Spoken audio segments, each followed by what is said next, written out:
Encounter के बाद किश्तवाड़ के जंगलात में सिक्योरिटी फोर्सेस का तलाशी ऑपरेशन मुसलसल जारी है। पूरे इलाके को सिक्योरिटी फोर्स ने घेरे में ले लिया। ताहम कल रात से अब तक दोनों तरफ से फायरिंग का सिलसिला रुका हुआ है। इस एनकाउंटर में फौज के 2 जवान शहीद और 2 जख्मी हुए हैं।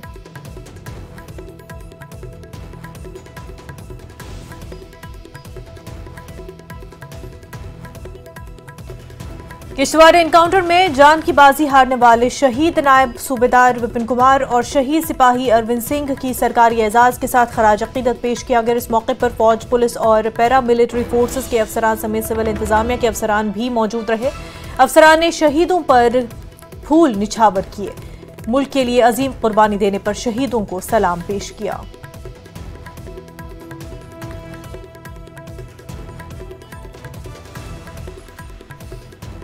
शिवसेना डोगरा फ्रंट नामी तंजीम की जानिब से जम्मू में पाकिस्तान के खिलाफ एहतजाज किया गया। एहतजाजियों ने 2 शहीद एहलकारों की मौत का बदला लेने के लिए सरकार से दहशतगर्द मुल्क पाकिस्तान के खिलाफ सख्त इकदाम उठाने की मांग की। उन्होंने कहा कि पाकिस्तान दहशतगर्दों को इस बार भेजकर जम्मू कश्मीर में एक लंबे अरसे से बदअमनी फैला रहा है और अब वक्त आ गया है कि पाकिस्तान को सबक सिखाया जाए।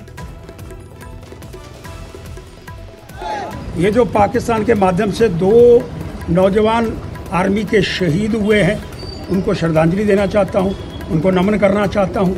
और ये जो घटना घटी है, हिंदुस्तान के प्रधानमंत्री की वहां रैली है किश्तवाड़ पर, हमने 4 उग्रवादी मार दिए। लेकिन मैं एक बात बड़ा स्पष्ट करने का प्रयास करना चाहता हूं कि आज के दिन भी कल घटना घट गई।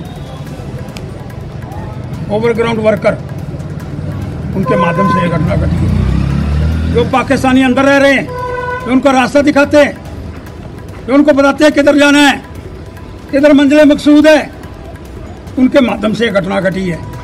उन ओवरग्राउंड वर्कर को गोली मार देनी चाहिए। उमर अब्दुल्ला ने वजीर आजम के बयान पर रद्द-ए-अमल जाहिर करते हुए कहा कि ये बयान ऐसे वक्त आया जब इंतखाबात होने जा रहे हैं और ये सिर्फ खानदानों के खिलाफ प्रोपेगेंडा है। उन्होंने कहा कि बीजेपी को ये